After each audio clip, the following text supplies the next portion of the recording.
صبح شیشہ ٹوٹنے کی آواز چھناک سے آئی۔ کسی نے بیرونی کھڑکی سے پتھر مار کے شیشہ توڑا تھا۔ حیا ڈر کے اٹھ بیٹھی۔ پھر گھر کا مین گیٹ دھڑ دھڑایا کیا۔ دروازہ کھولو پروفیسر کے بچے، اور نکلو یہاں سے، یہ شریفوں کا محلہ ہے، ہم تمہیں یہاں رہنے نہیں دیں گے۔ کئی مردوں کی آوازیں بیک وقت آئی تھیں۔ حیا ڈر کے صوفے کے کونے سے جا لگی۔ تب تک رومان اور ارتضیٰ بھی کمرے سے نکل چکے تھے۔ دروازہ بری طرح سے پیٹا جا رہا تھا۔ باہر نکل، ہم تجھے یہاں نہیں رہنے دیں گے۔ تمہارے ہوتے ہوئے ہمارے گھر کی عزتیں کہاں محفوظ ہو سکتی ہیں؟ باہر چلانے والوں کی آوازیں صاف سنائی دے رہی تھیں۔ ارتضیٰ نے ایک غصیلی نظر حیا پہ ڈالی جو بری طرح سے گھبرائی ہوئی تھی۔ ایک پتھر دوبارہ کھڑکی سے اندر آ کے گرا۔ رومان ڈر کے پیچھے ہٹا۔ ارتضیٰ غصے سے گیٹ کی جانب بڑھا تھا، لیکن رومان نے اس کا ہاتھ پکڑ لیا۔ نہیں بابا، آپ باہر نہیں جائیں گے، وہ لوگ مار ڈالیں گے آپ کو۔ رومان رونے لگا۔ حیا کا رنگ فک ہوا تھا۔ ایسا کب کہیں دیکھنے کا اتفاق ہوا تھا؟ اگر وہ اندر آ جاتے تو نہ جانے کیا کچھ کر بیٹھتے۔ ہاں مار ڈالیں، لیکن میں چھپ کے نہیں بیٹھ سکتا۔ ارتضیٰ پھر مین گیٹ کی طرف بڑھا۔ بابا آپ کو میری قسم ہے، رومان نے روتے ہوئے کہا۔ ارتضیٰ کے قدم وہیں رکے۔ رومان میں تو جان بستی تھی اس کی۔ وہ قہر برساتی نظروں سے حیا کو دیکھ کر اپنے کمرے میں چلا گیا۔ باہر کا مین گیٹ لوہے کا تھا، اندر کا لکڑی کا تھا، اس لیے لوگوں نے شور تو بہت مچایا لیکن اندر داخل نہیں ہوئے۔ 2 گھنٹے کے شور شرابے کے بعد سبھی جا چکے تھے۔ رومان کا رو رو کے برا حال تھا۔ حیا کو شرمندگی نے آن گھیرا، چپ چپ سی تھی۔ ارتضیٰ نے وہاج کو کال کر کے ساری صورتحال سے آگاہ کیا۔ یہ تو بہت برا ہوا، تم فکر مت کرو، میں فجر کے وقت آؤں گا تمہارے پاس، تم بس اپنے اور رومان کے کپڑے پیک کر لینا۔ وہ کیوں؟ سمجھو ارتضیٰ، فی الحال یہاں رہنا خطرے سے خالی نہیں ہے۔ تم پر آج حملہ ہوا ہے تو کل بھی ہو سکتا ہے۔ میں تمہارا انتظام کر چکا ہوں۔ تم چاہتے ہو میں چوروں کی طرح چھپ کے بیٹھ جاؤں؟ کیوں وہاج؟ جب میں نے کچھ کیا ہی نہیں ہے تو میں کیوں چھپوں؟ دیکھو، میں تمہیں ساری زندگی کے لیے روپوش ہونے کے لیے نہیں کہہ رہا۔ اس وقت لوگ اشتعال میں ہیں، تمہاری ایک بھی نہیں سنیں گے، بس مار پیٹ کریں گے۔ ہم سچائی سامنے لائیں گے، مگر ابھی کوئی نہیں سنے گا۔ وہاج اسے مسلسل سمجھا رہا تھا۔ کافی دیر اس سے بات کر کے ارتضیٰ نے فون بند کر دیا۔ کل سے اس نے کچھ نہیں کھایا تھا اور ابھی بھی لگ رہا تھا کہ بھوک مر چکی ہے، لیکن رومان کی فکر تھی۔ پتہ نہیں اس نے کل کیسے گزارا کیا ہوگا۔ ارتضیٰ کمرے سے نکل کے کچن میں آیا، اپنے اور رومان کے لیے ناشتہ بنا کے ٹیبل پہ رکھ دیا۔ رومان چپ چاپ آ کے بیٹھ کے ناشتہ کرنے لگا۔ بس ایک حیا سامنے بیٹھی انہیں دیکھ رہی تھی۔ وہ دونوں ایسے لا تعلق بیٹھے تھے جیسے حیا موجود ہی نہ ہو۔ حیا اپنی جگہ پہ پریشان تھی، نہ کبھی چائے بنائی تھی، نہ کچھ بنانا آتا تھا، کچن کی طرف تو کبھی رخ ہی نہیں کیا تھا، اور یہاں کوئی ملازم موجود نہیں تھا جو اس کی خدمت گزاری کے لیے حاضر رہتا۔ اسی لیے وہ خود ہی اٹھ کے کچن میں آ گئی۔ کچھ بھی سمجھ میں نہیں آ رہا تھا کہ کیا کرے۔ پہلے فریج میں سے دودھ کا پیکٹ نکالا، رات کو بھی 2 گلاس دودھ کے لیے تھے، سو اس وقت دودھ پینے کا بالکل بھی موڈ نہیں تھا۔ پھر وہ واپس فریج میں رکھ دیا۔ اپنی حالت پہ رونا آ رہا تھا۔ سب کچھ موجود تھا، انڈے، بریڈ، دودھ، لیکن بنانا کچھ نہیں آتا تھا۔ اس لیے پانی کے 2 گلاس پی کے رومان کے کمرے میں چلی گئی۔ ارتضیٰ کے چہرے پہ جو خطرناک تاثرات تھے اس کی تاب نہیں لا پا رہی تھی۔ کیا خبر اسے سچ میں نہ مار ڈالے، جتنا وہ غصے سے اسے گھور گھور کے دیکھ رہا تھا۔ ارتضیٰ کچن میں دوپہر کے لنچ کے لیے کچھ بنانے میں مصروف ہو گیا تھا۔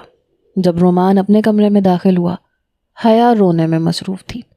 پہلے تو رومان نے سوچا کہ اپنی کتابیں اٹھائے اور باہر چلا جائے، لیکن پھر اس کے پاس آ کے کھڑا ہو گیا۔ آپ رو کیوں رہی ہیں؟ مجھے بھوک لگی ہے۔ تو اس میں رونے کی کیا بات ہے؟ آپ کو جو بھی کھانا ہے کچن میں جا کے بنا لیں۔ کیا بناؤں؟ مجھے کچھ بھی بنانا نہیں آتا۔ کیا مطلب، کیا چائے بھی نہیں بنانی آتی؟ رومان نے حیرت سے پوچھا تھا۔ حیا نے روتے ہوئے نفی میں سر ہلایا۔ یہ تو سب کو آتی ہے، میں 11 سال کا ہوں، مجھے بھی آتی ہے۔ میں نے کبھی نہیں بنائی، گھر میں سب کام ملازم کرتے ہیں، حیا نے آنسو صاف کر کے کہا۔ بہت امیر ہیں آپ؟ رومان نے تعجب سے پوچھا۔ ہاں بہت زیادہ، 10 تو نوکر ہیں گھر میں، 2 کک ہیں، آیا ہے جو صرف میرے کام کرتی ہیں۔ تو پھر بابا سے شادی کیوں کی؟ یہاں تو ہم ایک نوکر رکھنا بھی افورڈ نہیں کر سکتے۔ پلیز مجھے 1 کپ چائے بنا دو، بہت بھوک لگ رہی ہے مجھے۔ حیا نے موضوع تبدیل کیا تھا۔ ٹھیک ہے بنا دیتا ہوں۔ رومان کے چہرے کے زاویے بگڑے تھے۔ تھینکس، حیا نے جیسے بات ختم کی۔ رومان کچن میں آیا تو ارتضیٰ پیاز کاٹ رہا تھا۔ رومان شام تک اپنے کپڑے اور کتابیں ایک لگیج میں ڈال لینا۔ کیوں بابا؟ چائے کی کیتلی اسٹو پہ رکھتے ہوئے رومان نے پوچھا۔ کہیں جانا ہے ہم نے۔ اور یہ تم کیا کر رہے ہو؟ اسے کیتلی میں چائے کی پتی ڈالتے دیکھ کے پوچھا۔ وہ جو ہے نا حیا آنٹی، ان کے لیے چائے بنا رہا ہوں۔ کیوں، تم کیوں بنا رہے ہو؟ ارتضیٰ کے ہاتھ کٹنگ بورڈ پہ رکے تھے۔ اس لیے کہ انہیں نہیں آتی چائے بنانی، حالانکہ سب سے سمپل ہوتی ہے۔ مجھے لگا تھا نئی ممی آ جائیں گی تو میرے کاموں کی چھٹی ہو جائے گی، لیکن یہاں تو لگ رہا ہے کہ انہیں بھی خود ہی پالنا پڑے گا۔ رومان کی بات پہ وہ ہتھے سے اکھڑا تھا۔ رومان، جسٹ کیپ کوائٹ۔ وہ نہیں ہے تمہاری کچھ بھی، اور نہ تمہیں ضرورت ہے اس سے ایسے کسی رشتے کو جوڑنے کی۔ ارتضیٰ کے سخت لہجے پہ وہ چپ ہو گیا، چائے بنا کے بسکٹ ٹرے میں رکھے اور کچن سے چلا گیا۔ آرا یہ کیا بک رہی ہے تو؟ ہوش میں تو ہے؟ جہان بیگم نے آنکھیں پھاڑے اسے گھورا تھا۔ اماں وہ محبت کرتا ہے مجھ سے، آرا نے ہچکچاتے ہوئے کہا۔ اس کنگلے کو میں نے دوبارہ اپنے کوٹھے پہ دیکھا تو دیکھ حشر کیا کرتی ہوں میں اس کا۔ خالی جیب 4 جملے بول کے مفت میں محبت کرنے آ گیا۔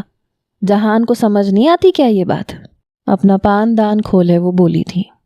اماں وہ میرا گاہک نہ ہے تو کا ہے؟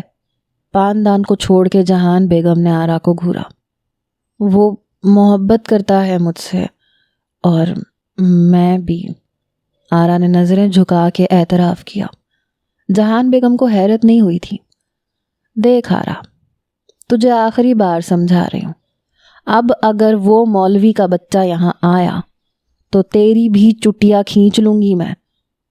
اماں میں نے بچپن سے تیری کوئی بات نہیں ٹالی، تو نے جو کہا میں نے کیا، جہاں کہا میں چلی گئی، جیسے کہا ویسے ہی کیا۔ تو نیا کیا کیا، ساری چھوریاں ایسے ہی کرتی ہیں، پر میری اپنی بھی تو کوئی زندگی ہے اماں۔ نہ ہے، تیری کوئی زندگی نہیں، یہاں رہنے والوں کی کوئی زندگی نہ ہے ہوتی۔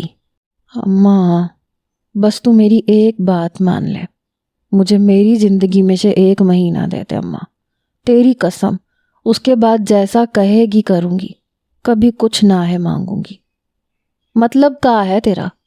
نور جہاں نے جانچتی نظروں سے اسے دیکھا تھا۔ مجھے عبدالباسط سے نکاح کرنے دے، 1 مہینہ میں اس کے ساتھ رہوں گی، پھر لوٹ آؤں گی، پھر کبھی نام نہیں لوں گی اس کا۔ کتنے پیسے دے گا وہ 1 مہینے کے؟ جہان بیگم کو یہی فکر ستائی تھی۔ کچھ نہ ہے اس کے پاس، بس عزت دے گا۔ مفت میں رہے گی اس کے ساتھ؟ نور جہاں نے تعصب سے پوچھا تھا۔ بیٹی کی عقل پہ ماتم کرنے کو جی چاہ رہا تھا۔ نہیں، نکاح کرے گا مجھ سے۔ مجھے دیکھنا ہے اماں کہ ایک عام عورت کی زندگی کیسے ہوتی ہے، بس ایک خواب سمجھ لے میرا۔ اماں تیری قسم، کچھ نہ ہے مانگوں گی تجھ سے اس کے بعد۔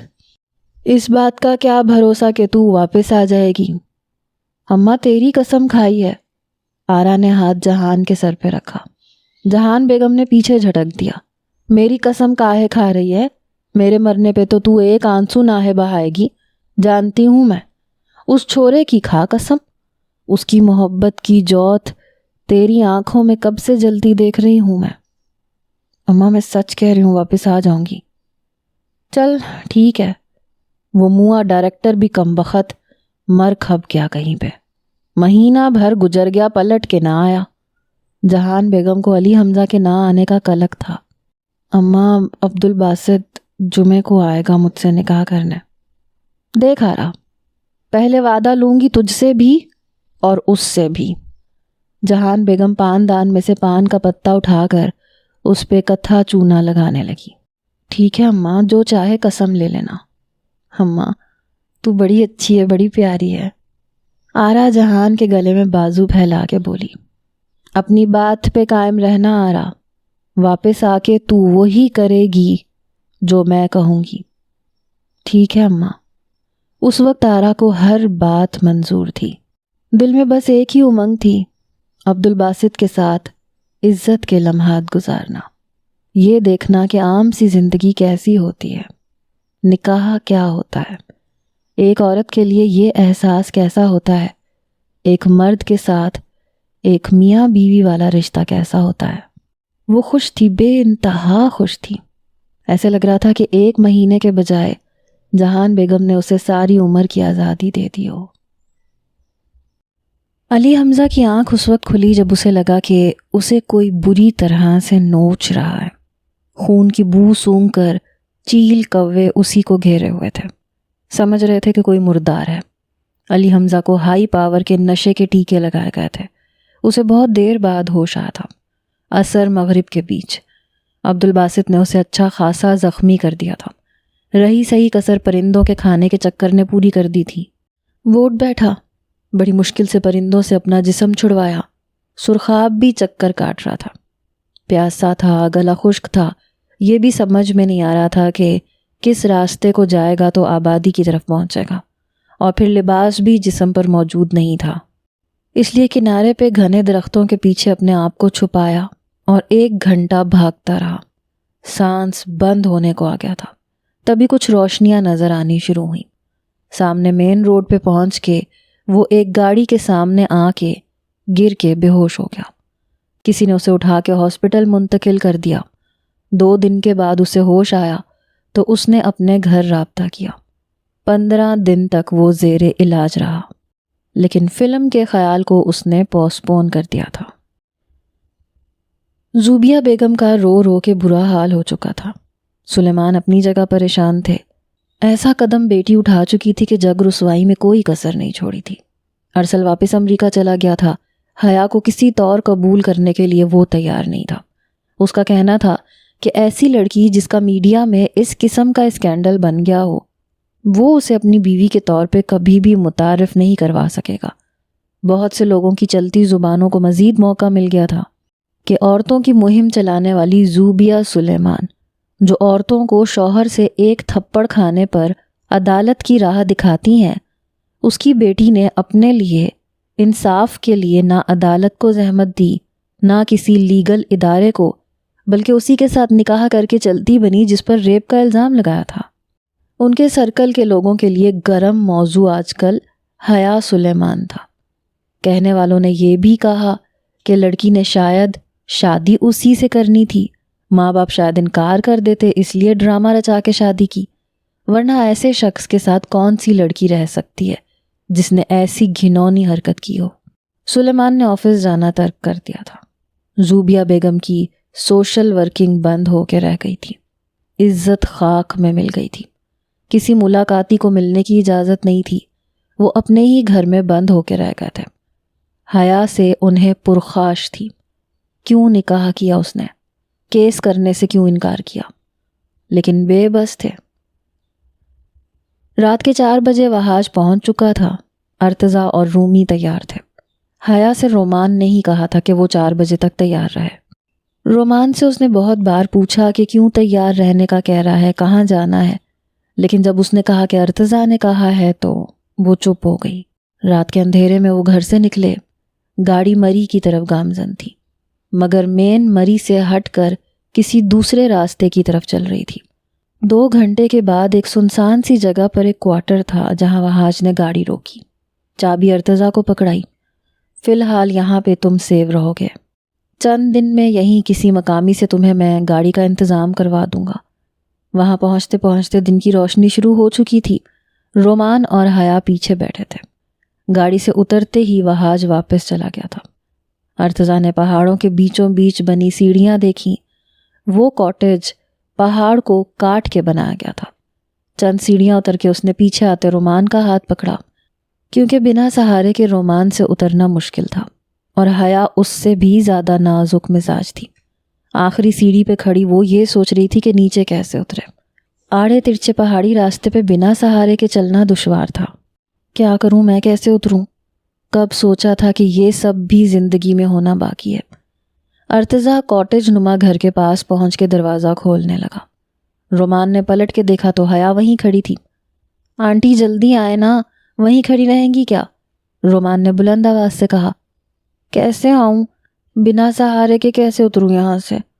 حیا رو دینے کو تھی، لیکن ارتضیٰ نے ایک نظر بھی اس پر نہیں ڈالی۔ گھر کے اندر داخل ہو گیا۔ سارے جالے مین گیٹ سے ہی شروع ہو چکے تھے۔ وہ کافی عرصے سے بند رہا تھا، شاید اس لیے۔ اس نے ہاتھ سے جالے پیچھے کیے۔ فرنیچر پہ سفید چادریں ڈلی ہوئی تھیں۔ پورا گھر مٹی سے اٹا ہوا تھا۔ رومان تیز قدموں سے اندر بڑھ رہا تھا۔ ارتضیٰ صوفے پہ ڈلی چادریں ہٹا رہا تھا۔ بابا، وہ آنٹی گھبرا رہی ہیں، انہیں نیچے تو اتار دیں۔ خود ہی آ جائے گی، گرے گی تب احساس ہوگا کہ صحیح کیسے چلنا ہے۔ میں تو ہرگز سہارا نہیں دوں گا اسے۔ بابا، وہ سیدھی نیچے کھائی میں گر جائیں گی۔ رومان پریشان ہوا تھا۔ یہ تو اور بھی اچھا ہے، جان چھٹے گی میری۔ وہ ساتھ ساتھ سامان پہ بچھی چادریں ہٹا رہا تھا، ساتھ ساتھ بڑے مطمئن انداز سے رومان سے کہہ رہا تھا۔ ٹھیک ہے، پھر میں چلا جاتا ہوں۔ رومان باہر کی طرف لپکا۔ رومی، واپس آؤ یہاں۔ بابا، آپ نہیں جائیں گے تو میں ضرور جاؤں گا۔ بڑی ہمدردی ہو رہی ہے تمہیں اس سے؟ بیٹھو یہاں، جاتا ہوں میں۔ رومان کو گھورتے ہوئے وہ باہر نکل گیا۔ حیا میڈم وہیں آخری سیڑھی پہ کھڑی رو رہی تھی۔ ارتضیٰ نے اس کی جانب ہاتھ بڑھایا۔ جلدی سے حیا نے اس کا ہاتھ تھاما۔ بڑی احتیاط سے نیچے اتری۔ راستہ ہموار ہوتی اس نے اپنا ہاتھ کھینچ کے حیا کے ہاتھ سے الگ کیا تھا، مگر کاٹیج میں داخل ہوتے ہی مٹی اس کے ناک پہ پڑی اور چھینکیں فوراً سے شروع ہو گئیں۔ اتنی دھول مٹی کی اسے عادت ہی کہاں تھی۔ جمعے کا دن جتنا آرا کے لیے خاص تھا، اتنا ہی آرا سے کہیں زیادہ عبدالباسط کے لیے اہم تھا۔ آرا نے ہاتھ پر نیلو سے مہندی لگوائی تھی۔ نیلو، سادے سے ٹکے نہ لگا دینا، اچھا سا ڈیزائن لگا دے میرے ہاتھوں پہ، اور ہاں، اے ضرور لکھنا، عبدالباسط کے نام کا پہلا حرف ہے۔ اچھا آرا، لکھ دوں گی، کاہے باؤلی ہوئے جا رہی ہو۔ نیلو پیالی میں مہندی ڈالے ماچس کے تنکے سے اس کے گورے ہاتھوں پہ مہندی کے نقش و نگار بنانے کی کوشش کر رہی تھی۔ نصیبوں کی بچی، کہاں ہے؟ ادھر آنا تو۔ آرا نے دوسری لڑکی کو آواز دی۔ کیا بات ہے آرا؟ نصیبو اس کو کوستے کمرے سے نکل کے اس کے پاس آ گئی۔ اپنا جوڑا میں نے پلنگ پہ رکھا ہے، دھیان سے استری کرنا اسے، جل گیا تو تیرا ہاتھ جلا دوں گی۔ نیلا رنگ بڑا پسند ہے عبدالباسط کو، آرا مسکراتے ہوئے بولی تھی۔ چہرہ گلاب کی مانند کھل رہا تھا۔ پہلی بار اس کی سجاوٹ اپنے شوہر کے لیے تھی، اور وہ بھی من پسند شوہر کے لیے، اس لیے کوئی بھی کمی نہیں چاہتی تھی وہ۔ دوسری جانب عبدالباسط سے وقت کاٹے نہیں کٹ رہا تھا۔ سفید شلوار قمیض، سفید ٹوپی پہنے، مسکراہٹ اس کے چہرے پہ بھی سجی ہوئی تھی۔ محبت کو ایک جائز نام دے کے اپنانا تھا۔ گو یہ سب مختصر وقت کے لیے تھا، لیکن اس بات کو کون سوچنا چاہ رہا تھا؟ نہ آرا کو پرواہ تھی، نہ عبدالباسط کو فکر تھی۔ اس وقت تو دل ہواؤں کا مسافر تھا۔ ملن کے لیے دونوں ہی بےتاب تھے۔ شام کو عبدالباسط ایک دوست کو نکاح خواں اور 2 دوستوں کو گواہوں کے طور پہ ہمراہ لیے جہان کے کوٹے پہ پہنچا۔ ہاتھ میں آرا کے لیے ایک انمول تحفہ بھی تھا۔ بازار حسن سے اس کے گواہ دوست تو واقف تھے، لیکن نکاح کروانے والے لڑکے کی حالت خراب ہو رہی تھی۔ بار بار شاکی نظروں سے وہ عبدالباسط کو دیکھ رہا تھا۔ جہان کے صحن میں جہان کے علاوہ کوئی نہیں تھا سوائے ایک ہارمونیم والا کے۔ عبدالباسط کا استقبال کسی نے نہیں کیا تھا۔ جہان کے تخت کے سامنے چند کرسیاں رکھی گئی تھیں۔ منہ میں پان دبائے جہاں بیگم کی نظر میں ذرا بھی اپنائیت نہیں تھی۔ عبدالباسط وہیں بیٹھ گیا۔ آرا، عبدالباسط نے خالی صحن کو دیکھ کے پوچھا۔ وہ نکاح کے بعد باہر آئے گی۔ ٹھیک ہے، چلو شارق، نکاح شروع کرو، عبدالباسط نے اس حافظ لڑکے سے کہا۔ کس کا عبدالباسط؟ میرا؟ شارق کا رنگ فک ہوا تھا۔ تمہارا یہاں اس جگہ؟ وہ ہکلایا تھا۔ ہاں، جلدی کرو، وہ لڑکا متذبذب سا ہوا، نکاح نامہ بھرنے لگا۔ نکاح ہوتے ہی وہ لڑکا اور باقی کے دوست واپسی کو پر تولنے لگے۔ سب ہی عبدالباسط کے منصوبے سے بے خبر تھے۔ ٹھیک ہے جاؤ، لیکن ابا سے کچھ مت کہنا، میں خود بتا دوں گا۔ اگر تم لوگوں نے کوئی بھی بات بتائی تو یاد رکھنا پھر میرے پاس بھی بہت کچھ ہے تمہارے باپوں کو بتانے کے لیے۔ کھلی دھمکی عبدالباسط نے دی تھی۔ وہ لوگ چلے گئے۔ آرا شلوار قمیض میں ملبوس تھی، دوپٹہ سر پہ رکھا تھا، تیار تھی۔ ہاتھوں میں وہی سادہ سی لال چوڑیاں پہن رکھی تھی۔ عبدالباسط کچھ دیر تو دیکھتا ہی رہ گیا۔ وہ بھی مسکراتی ہوئی اس کے ساتھ بیٹھ گئی۔ جہان بیگم کے چہرے پر سنجیدگی تھی۔ منہ سے پان کی پیک اس نے اگال دان میں پھینکی، پھر بولی، دیکھ چھورے، تیرا نکاح میں نے آرا کے کہنے پہ کیا ہے۔ آج چاند کی 10ویں تاریخ ہے۔ اگلے چاند کی 10ویں تاریخ کو آرا مجھے یہیں جہان کے کوٹھے پہ چاہیے۔ جی، عبدالباسط نے مختصر جواب دیا تھا۔ ارے او نیلو، کمرے کی الماری سے قرآن تو اٹھا کے لا ذرا۔ آرا اور عبدالباسط نے نافہمی سے ایک دوسرے کو دیکھا، پھر جہان بیگم کو۔ نیلو مٹی سے بھرا غلاف میں لپٹا قرآن پاک لے آئی۔ چل چھورے، ہاتھ رکھ، قسم کھا کہ اگلے مہینے چاند کی 10 تاریخ کو تو آرا کو واپس چھوڑ کے جائے گا، نور جہاں نے عبدالباسط سے کہا۔ اماں میری بات کا یقین نہ ہے تجھے، قرآن کو بیچ میں کیوں لا رہی ہے؟ آرا بولی تھی۔ تو چپ کر، تو پہلے بھاگنے کو پھرتی ہے یہاں سے۔ دیکھ ببوا، میں نے سالوں سے قرآن پڑھا نہ ہے، لیکن تو اس کی اہمیت کو جانے ہے۔ یا تو قرآن اٹھا یا پھر طلاق دے آرا کو اور نکل یہاں سے۔ نور جہاں نے سخت لہجے سے عبدالباسط سے کہا، میں قرآن نہیں اٹھا سکتا، لیکن میری بات پہ یقین کریں، میں چھوڑ جاؤں گا آرا کو واپس۔ دیکھ جہان بیگم نے دھوپ میں بال سفید ناہے کیے، تیری آنکھوں سے خوف آوے ہے مجھے۔ ایک بار تو میری چھوری کو لے گیا نا، پھر ناہے چھوڑے گا۔ اور یہ کمبخت تو اندھی تیرے پیار میں، ورنہ مفت میں تیرے ساتھ نہ چلنے کو تیار ہو جاتی۔ دیکھ تو گاہک بن کے ناہے آیا ہے، تو جب تک چاہے یہاں آتا رہے، پر تو نے نکاح کیا ہے۔ 1 مہینے بعد آرا کے ساتھ طلاق نامہ بھی ساتھ بھیجیو، تاکہ دوبارہ تیرا آرا سے کوئی واسطہ نہ رہے۔ طلاق کا مطلب تو جانتا ہے اچھے سے، تعلق ختم کر دینا بالکل آرا سے۔ جہان بیگم نے اسے عجیب امتحان میں ڈال دیا تھا۔ میں آرا کو چھوڑ جاؤں گا۔ عبدالباسط کی آواز میں دم نہیں تھا۔ رکھ قرآن پر ہاتھ کہ طلاق کے ساتھ اسے چھوڑ کے جائے گا اور پلٹ کے واپس نہیں آئے گا۔ دیکھ بنا ہاتھ کے رکھ کے بنا قسم کھائے آرا ناہے جائے گی۔ عبدالباسط کے ہاتھ بری طرح سے کپ کپائے تھے۔ اس نے قرآن پہ ہاتھ رکھا۔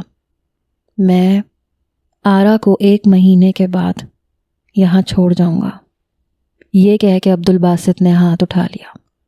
آرا کا جی چاہا سامنے بیٹھی اپنی ماں کو گندی سی گالی دیتے۔ مائیں بیٹیوں کے گھر بساتی ہیں، یہ کیسی ماں ہے جو طلاق کی بات کر رہی ہے؟ صرف پیسے کی پجارن ہے سالی، آرا نے تعصب سے سوچا۔ چلو عبدالباسط، آرا کرسی سے کھڑی ہو گئی۔ آرا، اس میں ایک برقع ہے، اسے پہن لیجئے۔ عبدالباسط نے ایک شاپر آرا کی طرف بڑھایا۔ جہان بیگم کے چہرے پہ استہزائیہ مسکراہٹ آئی تھی۔ جازم غصے سے گھر میں داخل ہوا تھا، اپنا بیگ ایک طرف پھینکا۔ ہارون الرشید نے بیٹے کو غصے سے لال بھبوکا چہرہ لیے دیکھا۔ کیا بات ہے بیٹا، کسی نے کچھ کہہ دیا ہے؟ بابا، آپ کہتے ہیں نظریں جھکانا بہادری ہے، غیر عورت کو غور سے دیکھنا غلط ہے، لیکن پتہ ہے میری کلاس کے لڑکے کیا کہتے ہیں؟ 15 سالہ جازم نے تعصب سے ہارون الرشید کو دیکھا تھا۔ کیا کہتے ہیں؟ وہ کہتے ہیں تم پوری عورت ہو، تم میں مردوں والی کوئی بات نہیں ہے، لڑکیوں کے سامنے اعتماد سے بات نہیں کرنی آتی تمہیں۔ تو اس بات کا غصہ آ رہا ہے تمہیں؟ آج کل تو بے حیائی کو ہی اعتماد کا نام دیا جا رہا ہے۔ آپ کو پتہ ہے آج کیا کہا ہے مجھے لڑکوں نے؟ آج کیا کہہ دیا؟ کہہ رہے تھے سچ سچ بتا، تم مرد بھی ہے یا؟ وہ غصے سے بات ادھوری چھوڑ گیا۔ میری بات سنو، پہلے تو ٹھنڈا پانی پیو، اتنے غصے میں کہاں کوئی بات سمجھ میں آئے گی۔ ہارون الرشید نے پانی بھر کے اسے دیا۔ جازم نے ٹھنڈا پانی پیا۔ ہارون الرشید اس کے برابر میں بیٹھ گئے۔ تمہیں کیا لگتا ہے بیٹا، دین پہ چلنا آسان ہے؟ اللہ نے یوں ہی تو اتنے بڑے درجے نہیں رکھ دیے پرہیزگاروں کے لیے۔ اپنے نفس کی لڑائی تو یہی ہے نا۔ لوگوں کو کہنے دو سب، تم بس سیدھے راستے پہ گامزن رہو۔ دوسروں کی بات سن کے کیا ہم اپنا راستہ بدل لیں؟ حق کو چھوڑ کر باطل کو اختیار کر لیں؟ عورت کے ساتھ بدتمیزی کرنا، بے باکی سے دیکھنا، کیا یہ ہے بہادری ہے؟ یہ تو کوئی بھی کر سکتا ہے، اور کتنے لوگ کرتے ہیں، بلکہ 80% سے زیادہ لوگ ایسے ہی ہیں۔ بس عورت کو دیکھ کر نظریں جھکانا مشکل ہے، اس سے احترام سے بات کرنا دشوار ہے، اسی لیے یہ بہت کم لوگ کرتے ہیں۔ میں نے کبھی تمہاری ماں کو تم کہہ کے مخاطب نہیں کیا تھا بیٹا، میں نے اسے ہمیشہ آپ کہا تھا، اس کے علاوہ کسی دوسری عورت کو دیکھا تک نہیں۔ محبت اسی سے کی، اس کی موت کے بعد کسی کو اپنانا تو دور کی بات ہے، سوچا تک نہیں۔ اس کے بعد دل میں کسی کی خواہش بھی نہیں ہوئی۔ تمہیں اکیلے پالا میں نے۔ ہارون الرشید نے بیٹے کے سر پہ پیار سے ہاتھ پھیرتے ہوئے کہا۔ باپ کی بات سمجھتے ہی جازم کا غصہ ختم ہو چکا تھا، بس یاد تھا تو یہ کہ خود کو اچھا انسان بنانا ہے تو لوگوں کی سننی اور سہنی پڑے گی۔ کسی کو دیکھ کے اسی کے رنگ کو کیوں اپنا لیا جائے؟ خود پہ وہ رنگ کیوں نہ چڑھایا جائے جس میں اللہ ہمیں دیکھنا چاہتا ہے؟ ہارون الرشید نے محبت سے یہ رنگ خود پہ چڑھائے تھے۔ جازم کی پرورش ایسی ہی ہوئی تھی، عورتوں سے نظریں جھکا کے بات کرتا تھا، کئی بار فرمائش کر کے اپنی ماں کے قصے سنتا تھا جو اس کی پیدائش ہوتے ہی دنیا فانی سے کوچ کر چکی تھی۔ ان کی تصویر دیکھتے ہوئے اپنے نقوش کو ان سے ملانے کی کوشش کرنے لگتا تھا۔ وقت اسی طرح سے گزرتا گیا۔ پہلی بار جازم آسمان سے زمین پر اس وقت گرا جب ہارون الرشید کے کینسر کی تشخیص ہوئی۔ جازم نے اپنا بون میرو اپنے والد کو دینا چاہا، لیکن وہ میچ نہیں ہوا۔ بات یہیں پہ ختم نہیں ہوئی۔ دل اس وقت ظلمت کے اندھیروں میں آیا جب ڈاکٹر نے اسے اکیلے اپنے کیبن میں بلایا۔ آپ ہارون الرشید کے کیا لگتے ہیں؟ جازم کے سامنے کرسی پہ بیٹھتے ہوئے اس نے پوچھا۔ میں بیٹا ہوں ان کا۔ کوئی بھتیجا یا بھانجا ہے یا لے پالک ہے؟ جی، یہ کیسا سوال ہے؟ جازم متعجب ہوا۔ میں ان کی سگی اولاد ہوں۔ جازم کو ڈاکٹر کی باتیں عجیب لگ رہی تھیں۔ لیکن آپ کی رپورٹس تو کچھ اور ہی کہتی ہیں۔ آپ کا صرف بون میرو ہی ان سے نہیں ملتا، بلکہ ڈی این اے کی رپورٹ سے بھی یہی ثابت ہے کہ آپ ان کے سگے بیٹے نہیں ہیں۔ جازم کے لیے یہ بات ناقابل فہم تھی۔ یہ کیسے ممکن ہے؟ میں انہی کا بیٹا ہوں۔ آپ کو غلط فہمی ہوئی ہے ڈاکٹر، ہو سکتا ہے وہ رپورٹ کسی اور کے ساتھ چینج ہو گئی ہوگی۔ وہ بے یقین تھا۔ ایسا کیسے ممکن تھا؟ وہ انہی کا بیٹا تھا۔ ہوش سنبھالتے جازم نے انہی کو ہی دیکھا تھا۔ ایسا کچھ نہیں ہے اور نہ ایسا ہوتا ہے۔ ڈاکٹر کے جواب پہ بھی اسے تسلی نہیں ہوئی تھی۔ گھر آ کے وہ اپنا سر پکڑ کے بیٹھ گیا۔ ہارون الرشید کی کنڈیشن ایسی نہیں تھی کہ وہ ان سے پوچھتا۔ چند دن خاموشی سے گزر گئے۔ جب کافی بہتر ہو گئے، گھر آ گئے تو جازم ان کے پاس بیٹھ گیا۔ وہ اپنے بیڈ پہ لیٹے تھے۔ اب کیسی طبیعت ہے آپ کی؟ میں ٹھیک ہوں، اب تم میری فکر مت کیا کرو، ہارون الرشید نے مسکرا کے کہا۔ سانس ان کا ابھی بھی پھول رہا تھا، مگر جازم پریشان نہ ہو اس لیے مسکرا رہے تھے۔ اس کی روئی روئی آنکھوں میں دیکھ رہے تھے۔ وہ ان کا ہاتھ اپنے دونوں ہاتھوں میں لے کے چومنے لگا۔ بابا، میں آپ کے بغیر چلنا نہیں جانتا، آپ جانتے ہیں نا؟ کیا کروں گا میں؟ ٹپ ٹپ آنسو اس کی آنکھوں سے بہہ رہے تھے۔ میری جان، ہر انسان کو ایسے ہی لگتا ہے، لیکن مجھے پتہ ہے میرا بیٹا میری باتوں پہ عمل کرتے ہوئے زندگی کو بہت کامیاب گزارے گا۔ بہت صابر ہے میرا بیٹا، کہیں نہیں ڈگمگا سکتا۔ ہارون الرشید نے بڑے لاڈ سے اس کے دونوں ہاتھوں پہ اپنا دوسرا ہاتھ رکھا تھا۔ یہی سچ ہے نا بابا؟ میں آپ کا بیٹا ہوں؟ جازم نے بڑی آس بھری نظروں سے ہارون الرشید کو دیکھا تھا۔ یہ کیوں کہا تم نے؟ ہارون الرشید نے اس کی طرف جانچتی نظروں سے دیکھ کے پوچھا۔ یہ جو ڈاکٹر ہے نا، یہ پاگل ہو گیا ہے، وہ ضبط کیے بیٹھا ہوا تھا، لیکن آنسو تواتر سے بہہ رہے تھے۔ گلے میں اتنی گرہیں تھیں کہ بات بتانا مشکل لگ رہا تھا، اور پھر بے یقینی کی حالت میں تھا۔ 4 دن سے سو نہیں پایا تھا۔ 20 بار اپنی اور ہارون الرشید کی رپورٹس چیک کی تھیں۔ جو کچھ وہ خبر سنا رہی تھیں اس پہ وہ یقین کرنے کو تیار نہیں تھا۔ پاگل ہو گیا ہے ڈاکٹر، اب وہ آنسوؤں کو بے دردی سے صاف کر کے بولا۔ میں بھی یہی کہہ رہا ہوں ڈاکٹر سے کہ یہ میرے بابا ہے، لیکن وہ کہتا ہے کہ میں آپ کا بیٹا نہیں ہوں۔ وہ بار بار آنسو پونچھ رہا تھا اور بار بار آنکھوں سے آنسو بہہ رہے تھے۔ آنسو تھم نہیں رہے تھے۔ ہارون الرشید اب چپ سے ہو گئے۔ میں نے کہا بابا اس سے، ڈاکٹر سے، کہ DNA کی رپورٹ غلط ہو گئی ہوگی، بدل گئی ہوگی۔ جازم بہتے آنسوؤں کے ساتھ ہارون الرشید کو دیکھ رہا تھا، لیکن وہ رخ بدل گئے۔ جازم کا دل تھم سا گیا۔